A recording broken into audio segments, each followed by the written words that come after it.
See, I feel like the camera's just on me now. It's not a Flip the It's you the entire time.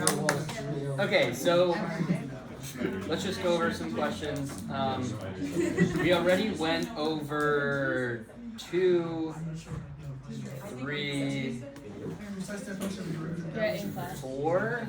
I think we went through 6. So we skipped 5, right? Yeah. We did 4, just integrals. I want to do one more of 4.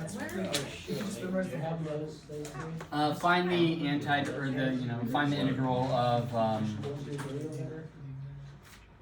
7.4. Is that on the exam? No, but I mean there is something similar to this. It's just a quick, simple example. What rule do I use here? The normal Kind of. antiderivative. The reverse power rule thingy. Yeah, just the reverse power rule. Oh, that's the name of it? I mean, like, Yeah. we use this. This is equal to 1 over n plus 1, x to the n plus 1 plus c.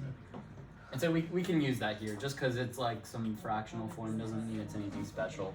So this is just 1 over 8.4, that's 7.4 plus 1, times x to the 8.4 plus c. Just, yeah, don't be afraid if you see something like decimal, like, right? It just acts like any other power. Okay. So are we allowed to just have this 8.4 like in both spots? Or are you gonna want us to like put it in fancy fraction form? No, that's fine. It is Yeah. fraction form now. Well, no, but It like is kind a of- it's decimal in a weird. fraction. Oh. Yeah. No. Say that again? The lights for the front? Yeah.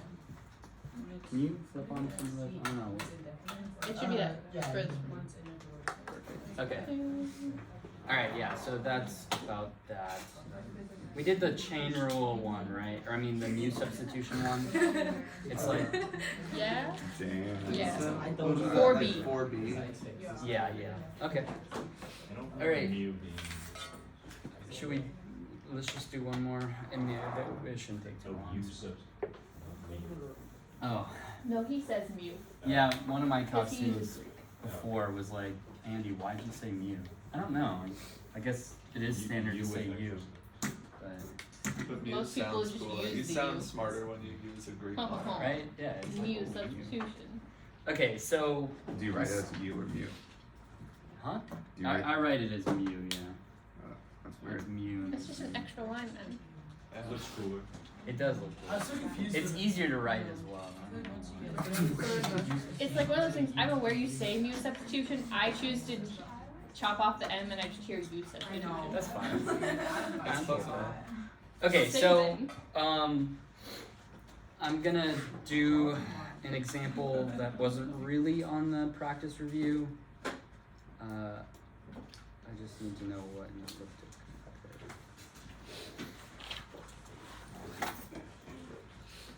So an example. Okay, let's say we have y squared equals x cubed plus 2x, I think it's with, no, just x, minus 5. So let's see how this looks.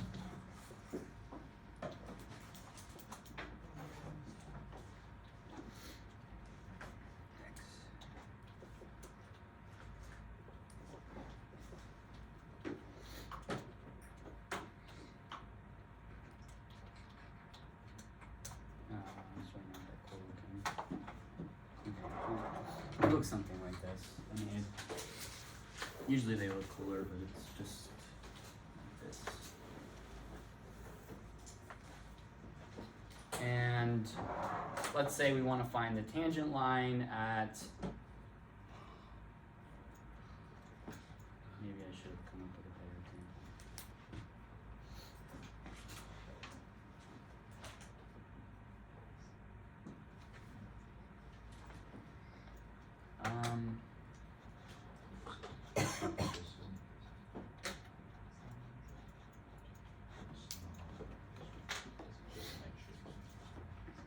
me see if I can come up with a better.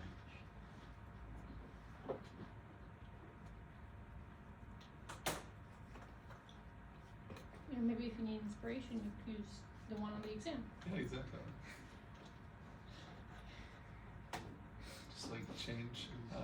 You could change like a sign. No, we change can do. X to Y and Y to X. Oh, this. Mean. Or just change X to T. That's it. This is actually a time X to space T. graph. Yeah. We're working with physics now. Except it like goes back in time or something.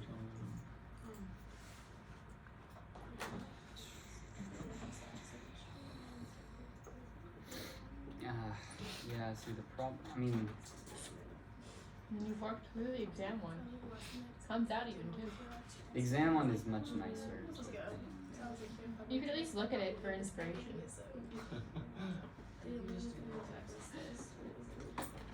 Why can't we do this one?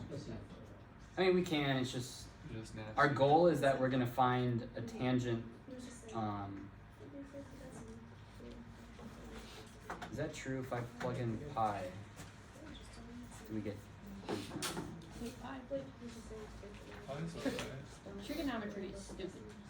Yeah. It's just hard to factor though. So, It never ends up well, and we're just using irrational numbers that we made up. Like the rest of the numbers. Hey, we didn't make up those numbers. Who did? The Arabians. We used the Arabic number system. I'm sure But we did- didn't come up with Yeah. imaginary either. No, but it was some dude in like England probably.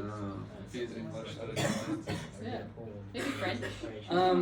Okay, well, I don't know. We'll pick a random point on here. It's not gonna be like a nice point or anything, but it'll work, I guess. Plus 2. Oh fuck, it was Archimedes.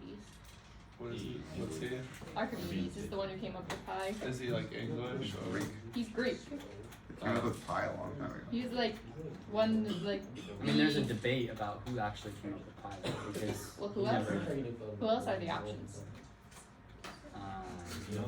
Don't know. It's funny. I think so. And all the Okay, Greeks so are same. 1.35. It's just like it looks like He this. has but- videos where he recaps entire semesters. So this is 1.35 and has a height of 0.4. And let's say we want to find the tangent line to this curve at this point. What is it with these fractions? So we want to find the equation of this orange line. Again, on the exam, it'll be cleaner numbers, but we can work with this. You could just square root both sides and then take the derivative. Or we could do implicit differentiation, and especially since on the exam I say use implicit differentiation, let's do implicit differentiation. So we have this equal to x cubed plus 2x minus 5. Okay, so how do we take the derivative of this with implicit differentiation? You do like the regular derivative as if it were x, and then just put like dy dx. yeah. Or y prime, yeah. This is like the hidden chain rule. And then over here we don't have anything too special. 3x squared plus 2. And then now we solve for this y prime. So I'll just divide both sides by this. We get 3x squared plus 2 divided by 2y. So now if I want to know the slope of this point, this tells me the slope if I plug in our x and y value. Right, so our slope of our tangent line is going to be 3 times 1.35 squared plus 2 divided by 2 times 0.4. I don't know, maybe we could plug that in calculator or something.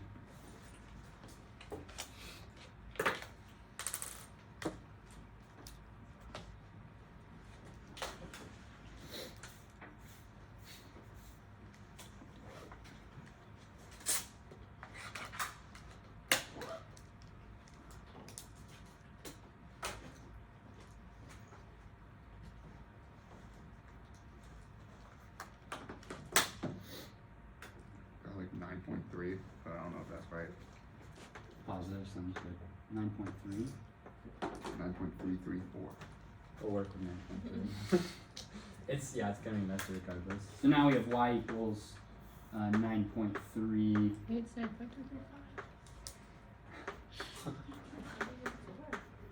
9.235. Y equals 9.3 x plus b. Now to solve for b, we just plug in our y and our x value that we know is on the line. And we really only have 1 point, which is this one. So we have 0.4 equals, again, I'll need somebody to use a calculator, 9.3 times 1.35. And so we get b equals 0.4 minus 1.35 times 9.3. And if somebody could approximate that. I don't know if this is right, but I got negative 12.2. Sounds right. Negative 12.2. So then the slope, or our equation is y equals 9.3x minus 12.2.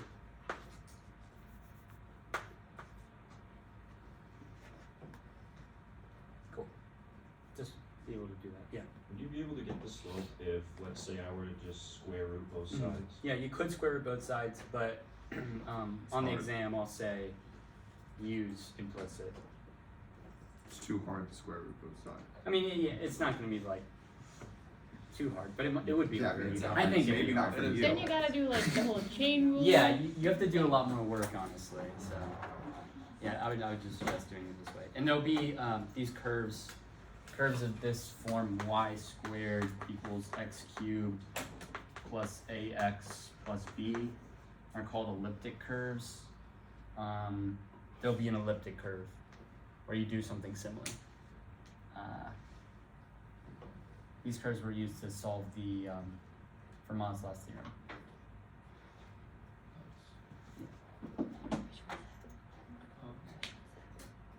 It's the a to the n plus b to the n equals c to the n for n greater than 3. The one that guy wrote and he's like, oh, my proof's marvelous, but I don't have enough space for the margin. Oh, it's that thing. And then it was proved 350 years later. Yeah. Okay, we did 6, right? Using the precise definition. I think so. Yeah, And then, I have it down. like, I have all this, I worked down for Well, yeah, but this was the second. If we have more time, we can just come back to this. Number 6. Okay, so See, this is why you don't skip that. Yeah.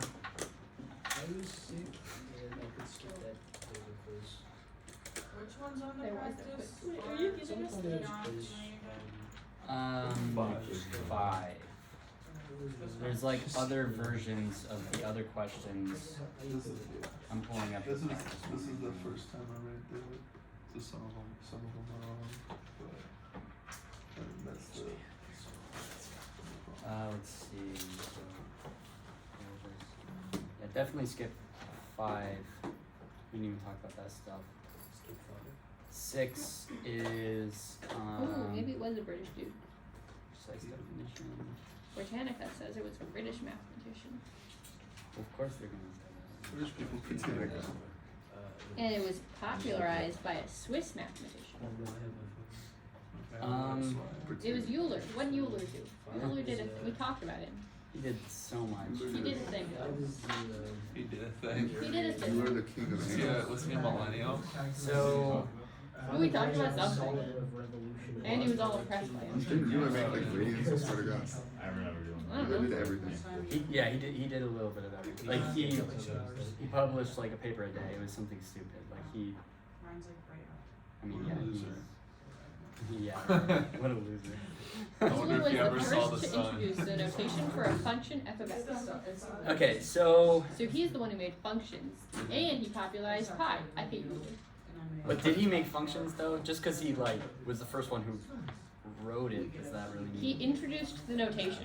It's probably not even the first one who wrote it. It's just like history. Like He's the found first him one who got as the credit first for it. one. We'll Like find a out. modern function, I guess you could say. It's like, did Archimedes or this British dude make pi? No, Technically, nobody did. but it was always around. They just like popularized it. Around, huh? So let's do 7. That was an accident. Okay. It's f of x equals x to the 4th minus 12x. And then our first part, we want to find intervals of increasing and decreasing for f. We're going to use, I think it was like the increasing decreasing test, right? When the derivative's positive, we're increasing. When the derivative's negative, we're decreasing. So we're going to need the derivative, right? Try and get this. Okay. Now we need to know when f prime of x is positive.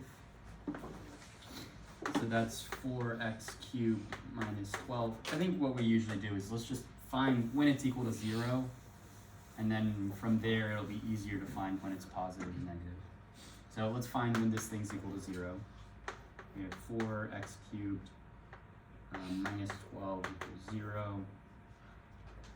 Let's see, we get 4x cubed equals 12. So x cubed is equal to 3. I guess now we can just cube root both sides. So x is equal to the cube root of 3. Okay. Now,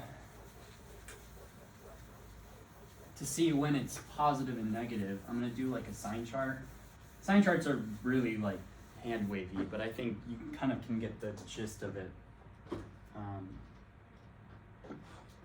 with a sign chart. So we have our one root is only at the cube root of 3. And let's see, our coefficient is positive. So before our root, it's going to be negative. After our root, it's going to be positive. And we know that before the root, it's still going to be negative because we have an odd degree thing here. I mean, really just look at like, think about what this graph of x cubed looks like. We have positive coefficient, so it'll look something similar to that, right? It's just the root is shifting around. So it's going to go from negative to positive. So, yeah, f prime is negative to positive. And so we have f prime of x is less than 0 on negative infinity to the cube root of 3. And then also, it's greater than 0, cube root of 3 to positive infinity. And moreover, that's like, this is when it's decreasing. I'll say f is decreasing.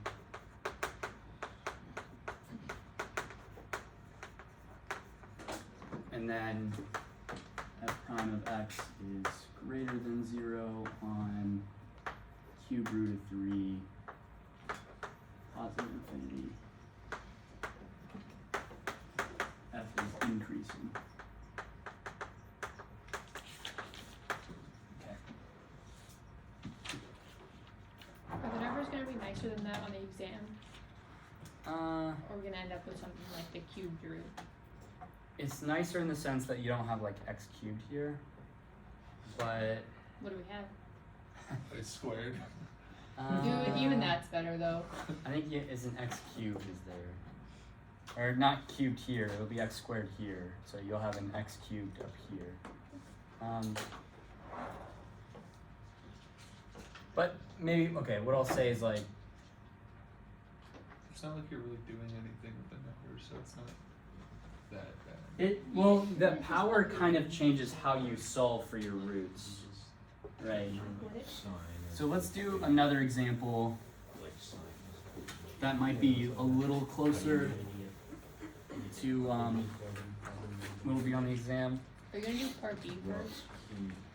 No, I'll just do the B for this new example. Is there critical numbers? Yeah, that again. Is there like critical numbers It goes from negative, it flattens out. Where it would be- I mean, yeah, we kind of, this is the critical Goes number, from- right, So yeah. it's a negative, and then once it gets to zero. So we can tell that this is gonna be a min because we go from decreasing to increasing. Or like, do you, And the coefficient. Am I gonna ask for it? I don't think in this question I asked for it, Or you but could just plug in values. there'll be, yeah, an optimization or a minimization question where you'll, have to do something like that. But yeah, let's do the other version of this question. You Let's said, say, you did say the optimization was gonna be like the farm one with the ducks, right? no, I decided to do something else, like, I just came up with it. But we'll do like a similar thing. Is it gonna be like that cone or the cylinder? And No. if so, Irregular polyhedron. No, it's There you it's go, it's minimize. it's actually pretty good. But we'll talk about it in a second. Do you not remember the? So the volume of it? I don't remember the equations as well. let's do this. We have x cubed plus Yeah. It has, like, I don't remember the area for some- ax squared plus, maybe this will be a little nasty, but let's try it. Bx plus c. Right, so I just have constants here. Just think of them as numbers, right? I could have done that whole problem where instead of 3, it just said like a. Very, very similar, so. And maybe we'll do it here, so, okay. We want to find increasing and decreasing intervals. So we're gonna need, yeah, the one on the exam will be nicer than this one, but this one's doable. So we'll need the derivative. This is 3x squared plus 2ax plus b.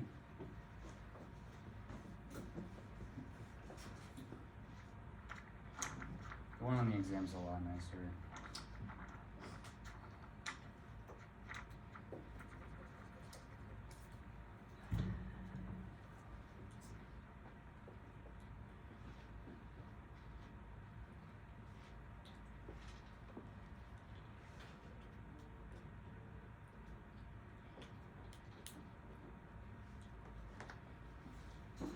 Let's do this one. This one is even closer to the one on the exam. It's still different, but it's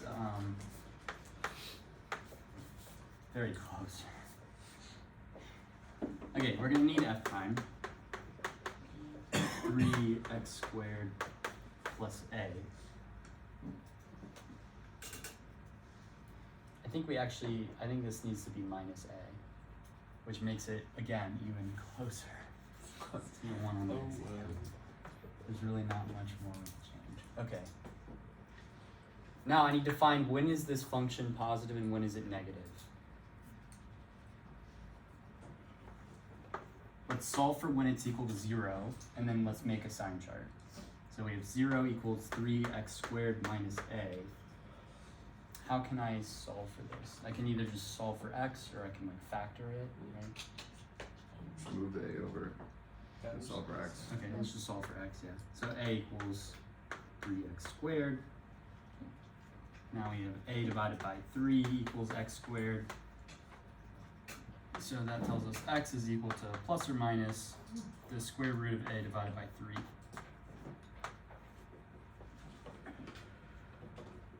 Okay. Now let's make a sign chart. Yeah, I think this is why I wanted to factor. For our sign chart, it'll be nice to factor, but let's just keep that there. We can also factor this. Does anybody see how? The difference of squares, right? It is. Oh yeah. Give me a second. It's been a minute. Can't even complete the square, Andy. I'm not gonna lie. It's not it's not completing the square. The difference of squares is like when you have like x squared minus 1 and it's x minus 1x plus 1, right? Yeah, in general it's x minus y, let's do like a minus b, is equal to the square root of a minus the square root of b times the square root of a plus the square root of b. And of course, you need those things to be positive or whatever. Actually, even if they're not, it probably would still work. Assuming you like can work with imaginary numbers. So let's do that here. We have the square root of 3x minus square root a times the square root of 3x plus the square root of a. Now we have our factors. So we could have gotten this by just setting this equal to 0, this equal to 0, and solve, you get the same numbers. Yeah. Why is it 3x and not 3x squared? Because you Yeah, Or you're just- right. It probably it should be 3x squared.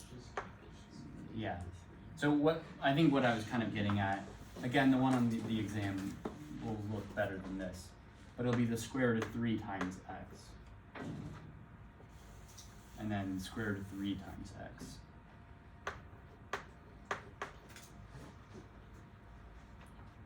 Yeah. Okay, now for our sign chart.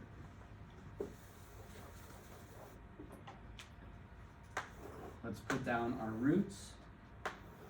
There's one, there's another. We have minus square root of a divided by 3. Here, I guess we can assume a is greater than 0. So that one will come first, right? That's less than the positive one. And then our factors, we have square root of 3x minus square root of a, square root of 3x plus square root of a. And then down here, this gives us f prime of x. So this is a positive number. It's a positive coefficient. So it's going to go negative, and then once it gets to its root, it's going to turn positive. This looks like a line. This is the function of some line. So before this root, which is this guy, it's going to be negative, and then it's going to switch to positive. Before this root, which is this one, it's going to be negative and then switch to positive. If you don't know which root is which, it doesn't actually matter as long as you just do. You switch at each point. Right? You'll end up getting the same answer is what I mean. So then negative times negative is positive, this is negative, this is positive. So now we see that f is increasing on negative infinity to negative square root of a divided by 3, and on square root of a divided by 3, square root of a divided by 3 to positive infinity. And then it's also decreasing in between there, so decreasing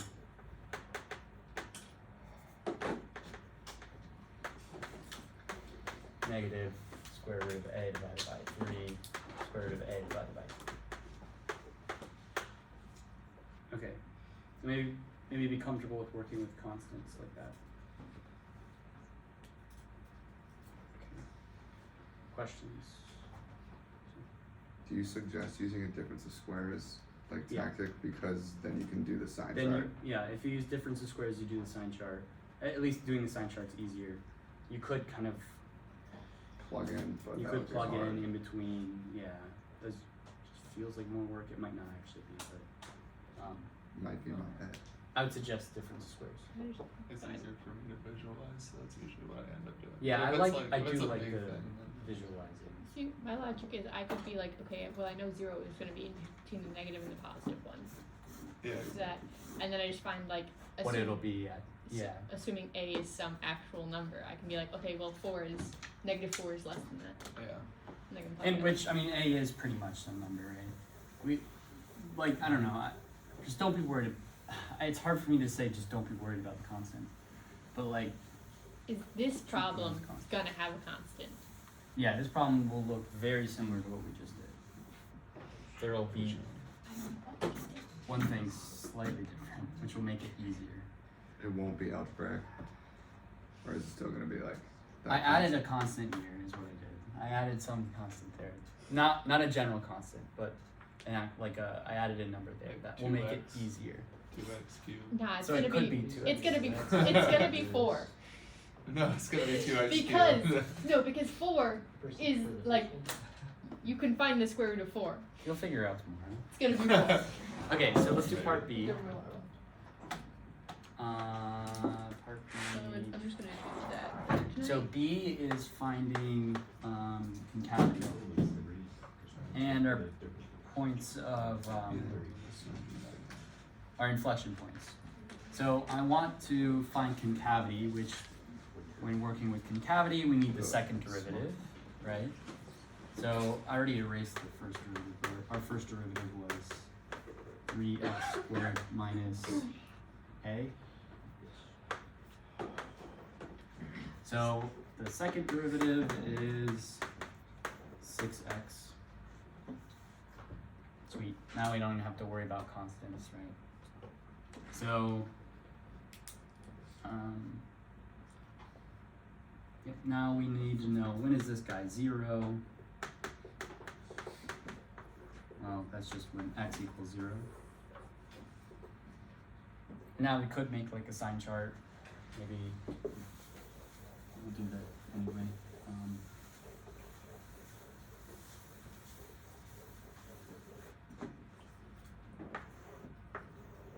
Right, we have 6x here.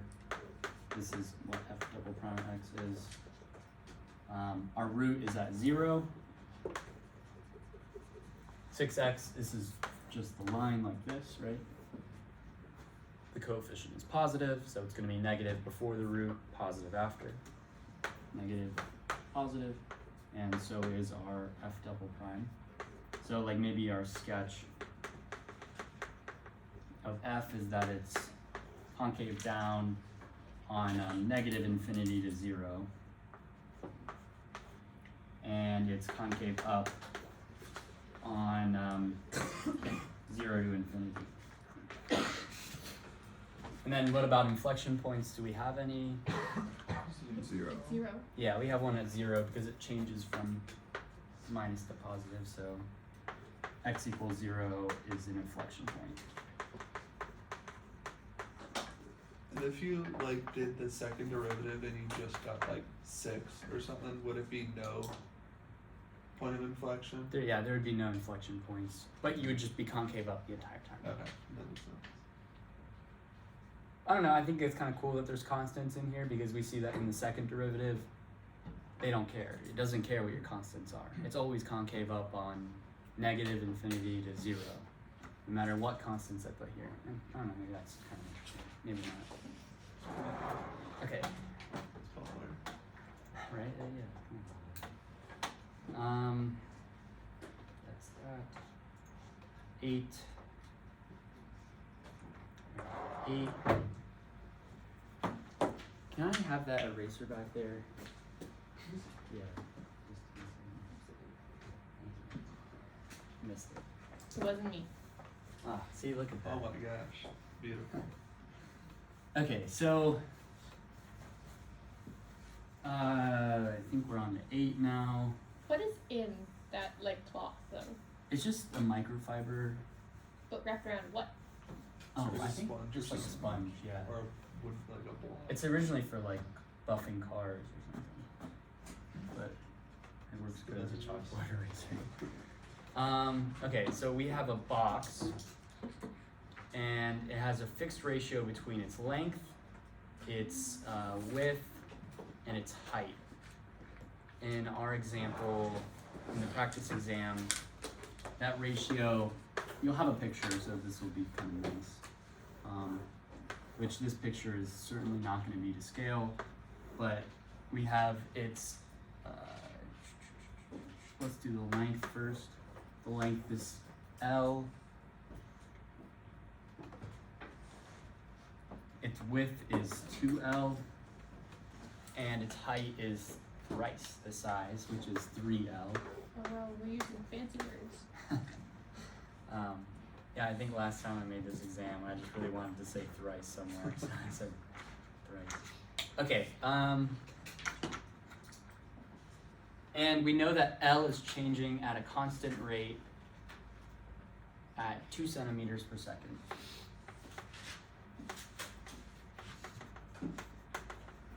2 centimeters per second. And the question says, how fast is the volume increasing? How fast is volume increasing at L equals 3 centimeters. Okay. Let's write this mathematically first. We can almost figure out what it is mathematically just based on the units, right? Centimeters is distance, so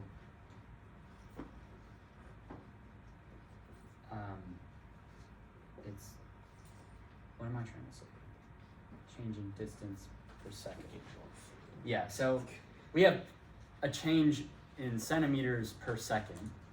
So if I want to write this as like the derivative of something, what am I going to have here?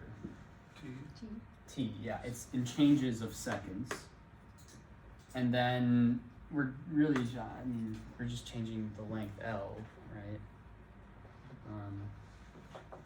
So this thing is equal to 2 centimeters per second.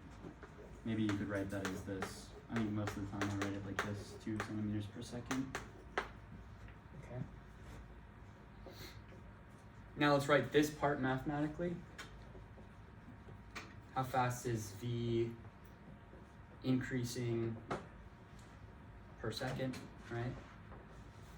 So how could we write that? Again, we'll do something like this, and then we want to know the change of V. So here we have dV dt is equal to what when L is equal to 3.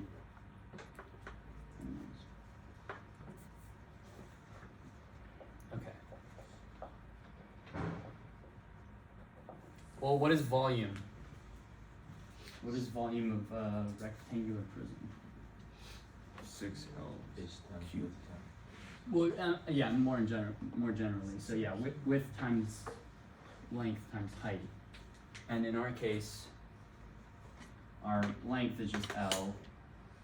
Our width is 2L, and our height is 3L. Volume is generally length times width times height. So in this case, L times 2L times 3L, which is, like we said, 6L cubed. Okay.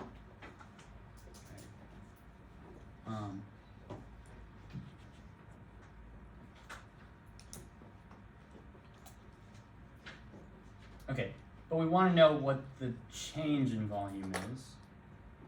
So how can I get dV dt with this equation? Take the derivative. Yes. With respect to time. With respect to time, yeah. On both sides, right? So d dt of v is equal to d dt of 6L cubed. So this is dV dt equals, well, first we could put that 6 out front, and we do that mentally. Now, how do we take the derivative of L cubed? Remember that L changes as time changes. So L is a function of time. So it's not just 3L squared, but we have to do something else. dl dt. Yeah, we have a hidden chain rule. So we have 6 out front and then 3L squared. But L is a function of time, so we have a hidden chain rule. And again, we could just write that as dl dt. So we get 18 L squared times dl dt. But we know that dl dt is always a certain number. It's always equal to 2 centimeters per second. So I can just replace this with 2. I can substitute this with 2. So this is 18 times 2, 36 L squared. So now we have a formula for change of volume. But we want to know the change of volume when L is 3 centimeters. So we just, at L is 3 centimeters, we have the change in volume is equal to 36 3 squared. That's what L is now. And that's 36 times 9, 324. Sweet. And if you want to add units, it's centimeters cubed per second. If maybe one trick, I think I mentioned it before, but I don't know, I don't think it's all that helpful, but what I was taught is that you can keep your like centimeters as you go on, and in the end you should get centimeters cubed per second. But I just feel like that's a lot more work. If you want to double check it, do that. And what I mean by that is like L squared, if I plug in centimeters there, instead of plugging in 3, plug in 3 cm. So now you square it, you're gonna get 9 and times cm squared. So you can keep the centimeters through the entire time. You might be wondering, well, why do you have cm cubed here? That's because when I replace this, I just replaced it with 2, but I should actually replace it with 2 cm over s or something. So that's a trick you can do if you want. Real quick, I'll ask, what's the surface area? How do you find the surface area of, let's say, this box here? How do I find the surface area? 2 width times height times 2 length times width times, or plus 2, yeah. 2, what am I missing? Height times length? Cool. Now what if I said, find the surface area of this box where this is missing. This is open. Let me just Subtract that. Yeah, this one is length times height. Yeah. So you just have one of these. Are you saying that because this is gonna be? There'll be something similar. Okay. Alright. Yeah, there might be something similar. Possibly. Okay, so let's do 9. I'm gonna change 9 because we didn't talk about, well, I think we did, but not very long. Talk about integrating with respect to y. Because we're gonna turn our heads to the right, not the left. Yeah, I mean, we did it, but yeah, we didn't talk about it for Both that sides. long. They didn't talk about it. I'm just gonna replace everywhere I see a y with an x and everywhere I see an x with a y. So find the area between the curves y equals x squared and y equals negative 1/2 y squared plus 3. Sorry, x squared plus 3. And on the quiz, will you have it like graphed out like it said? Yeah. Okay. With intersections labeled. No, there's actually not gonna be intersections You labeled. told So us there would be. On the It practice does exam, say, it does says say that. that in bold. I mean that's just for the practice exam. But No, even though it but says no, on no, the no, final, it Because says there on is the no exam. graph. There's no graph on the practice exam. You say Yeah, there it's- will be a graph and intersection points. Yeah, it is on the referring. final. It's referring to the final? Yeah, That's what it'd be It referring definitely to. was. You guys gotta remember this is what I gave my students last. Yeah, it was. So last year you gave them the intersection points. Yeah, but it was with respect to y. It's kind of harder. So I will give you the graph, like this, and it'll be labeled somewhat. This is negative, not as much as you guys want apparently, but this is negative 1/2. Not as much as we were told. And this is Don't go making this our fault. I mean, is it all that hard finding intersections though? I mean, I'm gonna be honest. It just takes I effort. kind of forgot, but Well, I'm think sure about I'll it be this able way: to. if you can find the intersection, then it's like easier to get the points, right? So let's do it now. I'll have it'll look something like this. There'll be a point here, Will there be better points than there are for this one? point here. Oh, are these ones bad? They're not great. Yeah, I think they're actually like whole numbers. So they'll be pretty good points, I think. This question actually turned out to be like the answer is nice, really like yeah. I mean, Pretty. it just was like random numbers I came up with, but like it works really well. Okay, so let's find the intersections. how do you find the intersections of two curves? Well, what does it mean when two curves intersect? It's when they equal each other. System of equations. I mean, yeah, it is a system of equations, right? Two curves intersect when they have the same y value and the same x value. Yeah. But we always write them as y equals this and y equals that. So the best way to do it is just say, if the y values are equal, then that means this equals this. And solve for x, right? And then solve for x, yeah. That's why I'm Well, that's why I set these two equal to each other, because we know that our y's are equal to each other.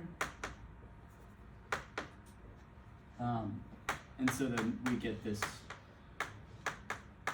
we get the really important part, which is this. So now, yeah, that's how I get this. Okay, cool. All right, now let's just solve for x. We get 0 equals negative 3 halves x squared plus 3. Let's divide 3 on both sides. Let's divide negative 3 halves on both, or divide negative 3 halves on both sides, which is the same thing as multiplying negative 2/3 on both sides. Yeah, I guess we could, right? We could just move it over and then solve for x. But let's do this anyway. I've already started. So we have x squared minus 9 halves? No. So minus 2. Minus 1 half, right? Minus 2. Minus 2. Minus 2. Right. Multiply both sides by negative 2/3. Yeah. That looks correct, yeah. Yeah, that's right. Or you could just solve. Because I just You could just did push it 3. randomly. However you want to do it. Alright? It's whatever. Okay, now we get x is equal to plus or minus square root of 2. So which one is this? Yeah. Negative square root of 2. no way. Square root of 2. Okay, now to get the area in between these guys, we just do the integral from, it's like football, negative 2 to 2, where our upper function, let's just write it out.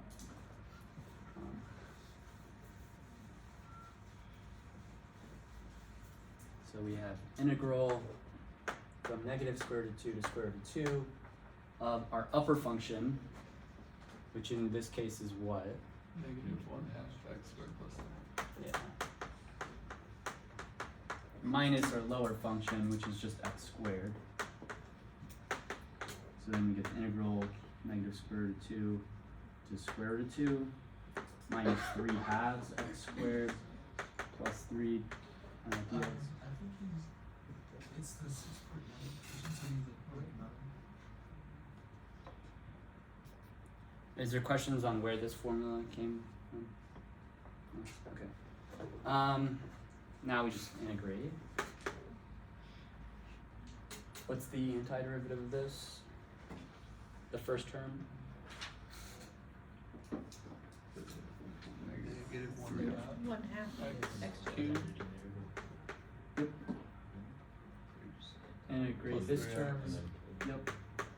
And then we evaluate from negative square root of 2 to square root of 2. So this is negative 1/2 square root of 2 cubed plus 3 square root of 2 minus, don't forget your parentheses, minus the entire second term, plug in this guy, we get 1/2 square root of 2 cubed, right? That negative canceled with that negative, and then minus 3 square root of 2. You can leave your answer like that, it's really not what you do. Okay. Yeah, like I said on the exam, this final answer will be like really nice. It's a whole number. And the intersections are whole numbers. I don't know, it just turned out really great. Okay. So it's a single integer, is what you're saying? Nice. Maybe it's Since 2 it's- integers. area, it has to be positive. It's two integers and it's just one integer. So that is, Yeah. that is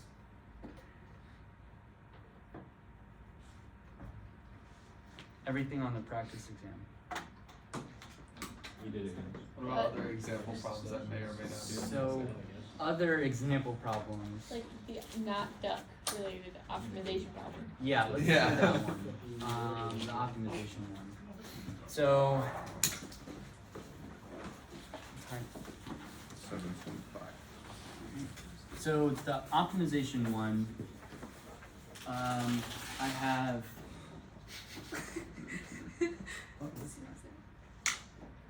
To this or to Hmm? that? What was that? Is that like a deck of cards or something? It's like a paper being Oh, read. well, I thought it was like So it's playing poker. cards, yeah, playing poker or something. Optimization question. Okay, so let's say we want to find the two integers, let's say positive integers,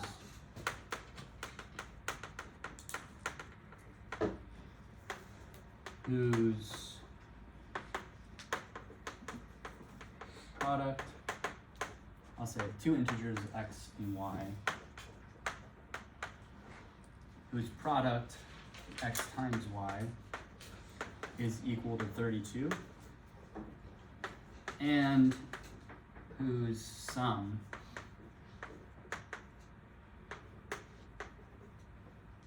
Is that the right spelling of who's? yeah, I guess It's not. probably not, and That is I who didn't is. really mean to say Who something. is? And who is some? Well, maybe Can you also fix Maybe the the other sum is who's the- though? Optimization problem is no. Maybe what to do with it. And Out of spite. where the sum 2x plus y is minimal. Did you spell it right on the exam? I actually haven't made this question yet. This is the last So question. just you should just use this as like, So yeah. this will be very similar. This number changes, and that's it. Yeah, so just try it with every single number then, and you'll know how to do it, right? Will it be less than 100? That's no fun because now you have finite many things to try. Well, you could give us decimals, irrational numbers. You could generalize it, and then you could show me your proof of the generalized version, and then just plug in the number that you want to solve for. Or we could just put this exact problem. That's not happening. That would be no, but that would be Okay. really funny because you would know who watched your videos. Exactly. I Either mean, that or just everyone was like forgot. It's like attendance. it kind of happens. Gotcha. Okay, so this is an optimization problem. Remember what we need to do in those. We usually have two equations. One of our equations will reduce the number of variables, and then our second equation we're trying to optimize, minimize, maximize, whatever it is. So we have two equations. Let's call this thing like S. So we have our first equation, x times y equals 32, and then we have 2x plus y equals s. Stands for sum or something. We want to minimize this sum. So we already know which equation we're minimizing. So that means the other equation we have to use to reduce the number of variables. So what I'll do is I'll say we can use this equation to reduce the number of variables. Usually we work with x, so why not find out what y equals? 32 divided by x. So now I'm going to move this s over.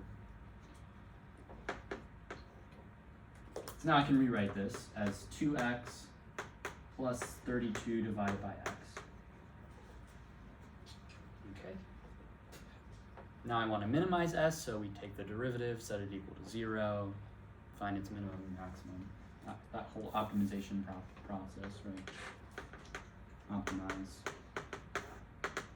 So the derivative of s, and here we now have s is just a function of x, so I can just take the derivative with respect to x is equal to 2 minus 32 over x squared. Right, this is x to the negative 1. The derivative of that is the minus comes down and you get x squared on the bottom. Okay. Now we set equal to 0. 2 minus 32 over x squared. And solve. We have 32 over x squared equals 2. X squared equals 32 divided by 2, which is 16. So x is equal to plus or minus 4.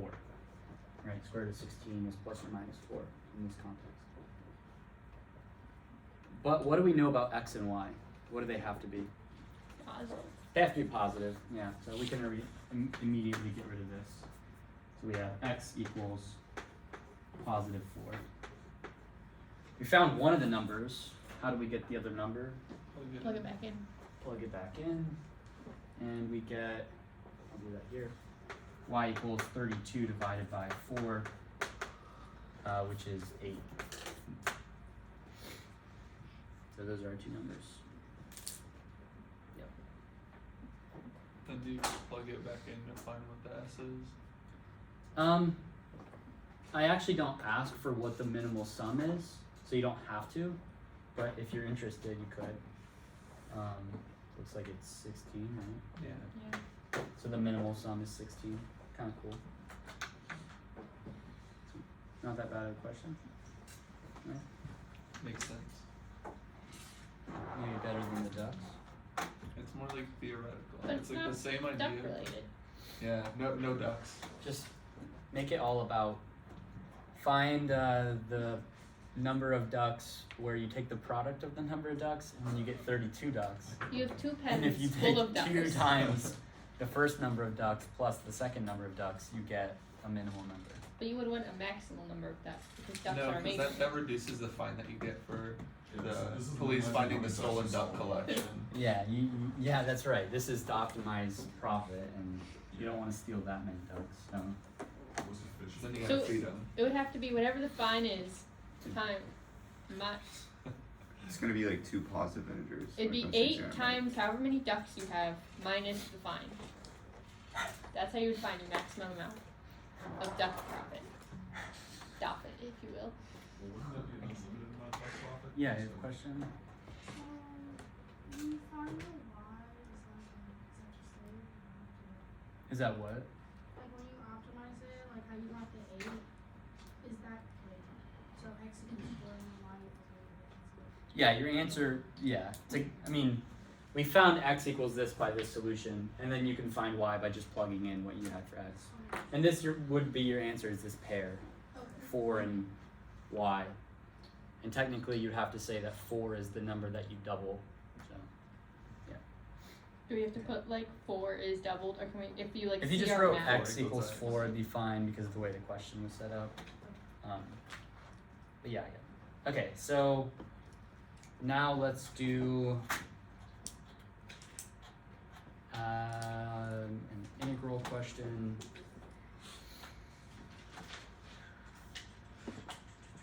Yeah, I think the one I want to do is this.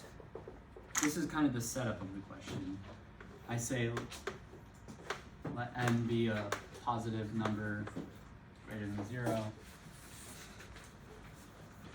And let's say we want to find the integral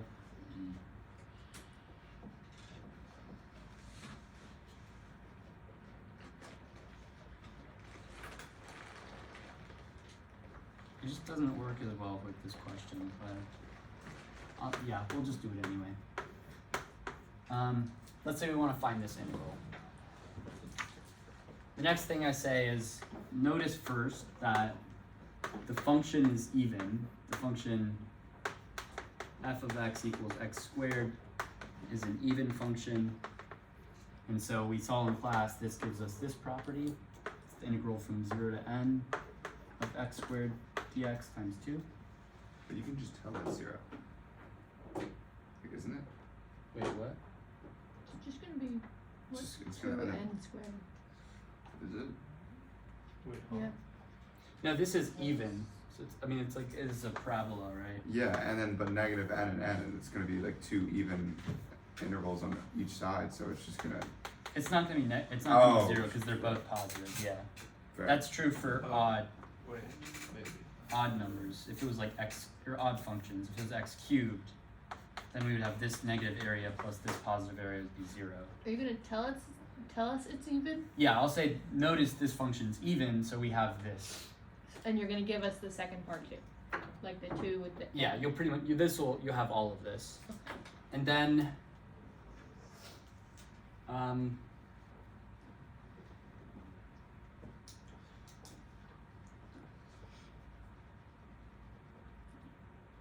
you know what? Let's do a slightly different example, just barely different.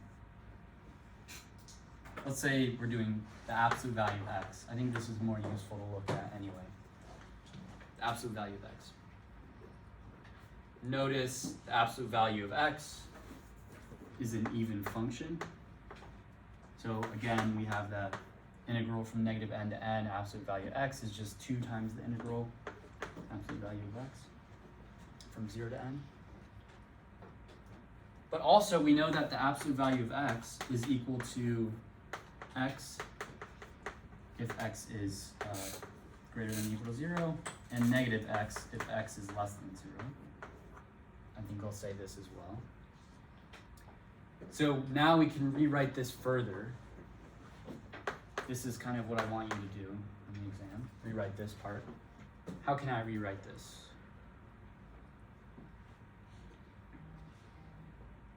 Two times the integral from 0 to n of x. Yeah, our numbers are always positive in this, so we can just, we know that this is always true, so we can just replace this with just x. So 2 times the integral from 0 to n of x. Okay, and then now I want you to solve this. What's the antiderivative of x? Squared. 1/2 x squared, evaluated from 0 to n. Our 2's cancel out. You get x squared evaluated from 0 to n. Now, how do I do this? Let's do this second thing first, right? We'll get something minus something else. To get this one, we plug in 0. So we have 0 squared, which is just 0. What do I plug into this first one? n. Yeah, just plug in n. Treat it as a number. N squared. So our answer is n squared.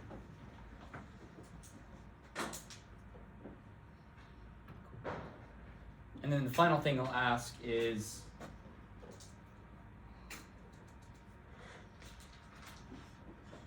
with your answer that we just got, we now know that the integral from negative n to n of the absolute value of x is equal to n squared.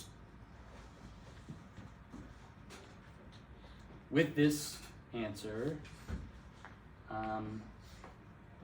find out what the limit as n goes to infinity of this integral is. So now we have the limit as n goes to infinity of n squared. And what's that equal to? Infinity. Yeah, just infinity. So this example isn't as fun because we get infinity, but in the example on the exam, you'll get a finite number, which is kind of interesting because if we apply this limit into here, into our integral, what this is saying is that if we take the area under the curve over the entire domain, then the area we get is infinite. But on the exam, you'll find it's a finite area, which is kind of nice. So like essentially what this is saying is, if we look at the graph, So like on the exam, it's still gonna like approach infinity. n will approach infinity, but your answer will be finite. So I'll talk about it in a second. So this is just the graph of the absolute value of x. If we let n go to infinity and then we evaluate from negative n to n, what you're doing is you're finding the area under this curve over the entire domain, right? This goes out forever. This goes out forever. You can see the area is definitely going to be infinite, right? It keeps getting bigger and bigger and bigger. say you had 1 divided by x step. Yeah, what if we had 1 divided by x? Then it would probably approach a singular number. It might. Wouldn't that approach 0? Well, let's be a little Oh more yeah, she's careful. right though, because like they subtract each other. So let's do, instead of from negative n to n, let's do from 0 to n. Right? What if we had the integral 0 to n, limit as n goes to infinity of 1 over x dx. This is essentially this area.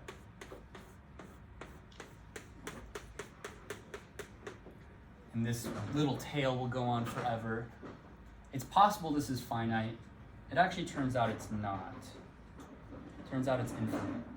But if we instead did 1 over x squared, so this graph it looks very similar to this, it's a little tighter, then it turns out that this area is actually finite. So it goes on infinitely long, but the area contained under this curve is finite. Just so But weird. why? I don't get it. I mean, I It kind of doesn't get it, make but sense. like, This has a lot to do with the Zeno's paradox, where you want to walk from here to a turtle. First, you walk And you take halfway and yeah. halfway and then halfway. Essentially, you're approaching a finite number as you keep taking multiple sums. This is an introduction to Calc 2. I feel like I shouldn't say that because then you're like, oh, it's on our exam. But it's all stuff we've done. Yeah. Right? It's limits, it's integrals, they're just next to each other. And I do it really nicely on the exam. Yeah. So you're saying this is gonna be the exam, just Something similar to this. something similar to that. The example on the exam will actually be from negative n to n. The curve looks like, which you probably could figure out what it is just based on the way I tell you the curve looks. And it's actually like a really, Extra 4. it's a very talked about, it's very important in probability, I'll say that. Usually the curve looks like this. It's like a bell curve. But to make the example easier, which this does have a finite area underneath it, but to make the example easier, I give you a curve that looks like this. What the hell does that make it easier? Because it's going to be sine or it's going to be cosine. It won't be either of those actually, but integrating it will be easier. So the first example I gave, where it was just a bell curve, I'll go ahead and tell you what that function is. You probably could derive what the question on the exam will be from there, honestly. He says. I could not, personally. So this function is y equals e to the negative x squared. I mean, it's e to the x squared. But the problem with this function is finding the integral from negative n to n, not necessarily negative infinity to infinity, is actually pretty tough.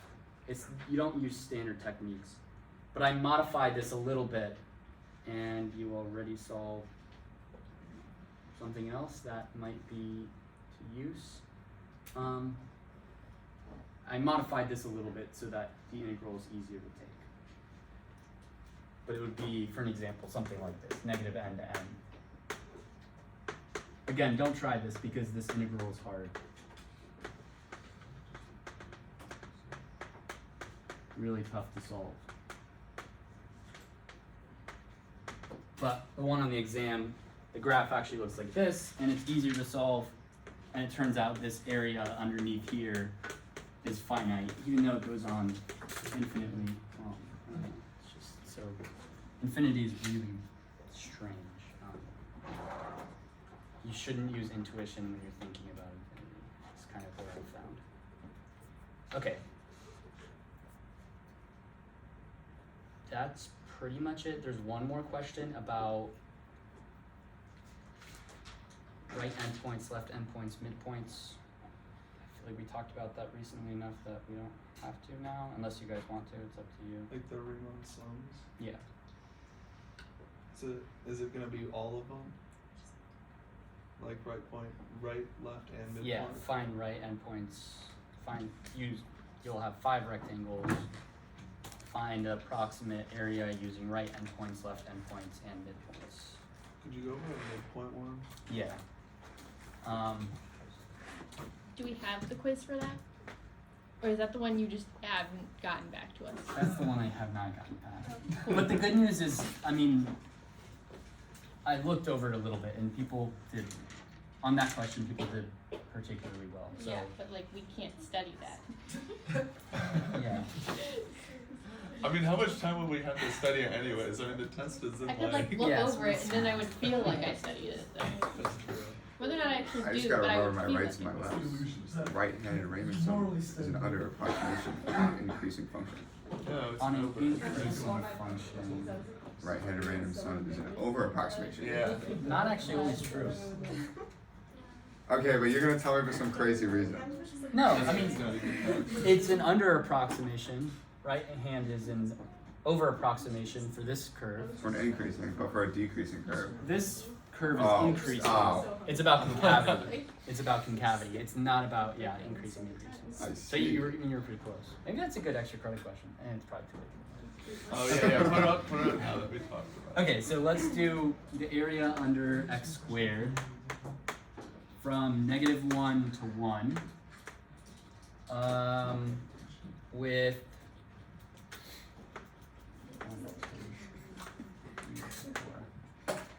4 rectangles,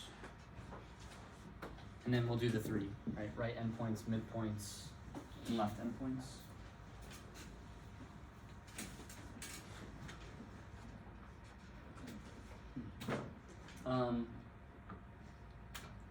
So we want to approximate the area here, right? This area.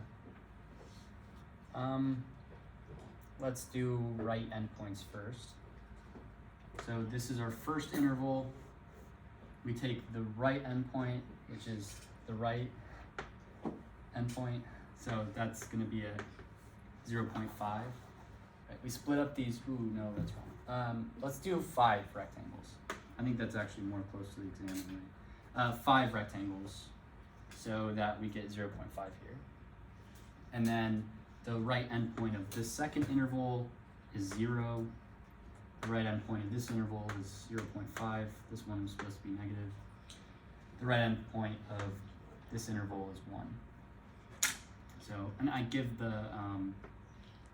you 3 little pictures if you want to draw in your rectangles. Okay, so the width of this rectangle is 1/2, right? 1/2 times the height is 0.5 or negative 0.5 squared. The width of this rectangle is 1/2. The height is 0. The width of this rectangle is 1/2. The height is 0.5 squared. And the width of this rectangle is also 1/2 with a height 1 squared, or 1. Okay, you could leave your answer like that. You don't have to reduce it much, so that's fine. Let's do left endpoints. I'll do that as green. We take the left endpoint, right? So our height is this. Left endpoint, height is 0 here. Left endpoint. Okay. The height here is negative 1 squared, which is 1. Has a width of 1/2. Negative 1 squared. The width is 1/2 again. The height is 0. The width is 1/2. The height, where are we? Oh shoot, no, this is height 0.5 squared. There it is, negative 0.5 squared. And this one has height 0. And our final one has height 0.5 squared. Times the width. Finally, midpoints. Let's find our midpoints. What's the midpoint between 0 and 0.5?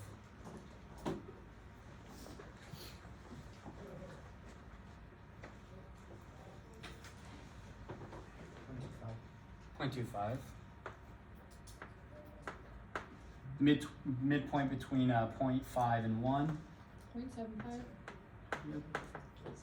And then we have the negatives. Negative 0.75. I'm gonna draw another picture because that one's kind of cluttered.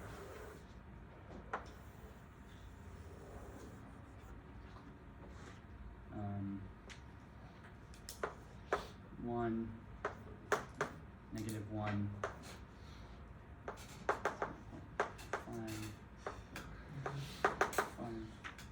Okay, then our midpoints. So to get the height here, we plug in negative 0.75, and then we make the rectangle over the entire little interval. To get the height here, we plug in 0.25, so negative 0.25. Wait, wouldn't height be the height at 0.25 though? Yeah, that's our height at negative 0.25. The height at negative 0.25 is 0.25? Sorry, no, this is, 0.25 squared. Oh. I'm just trying yeah, to that draw makes in the. sense. Okay. 0.12.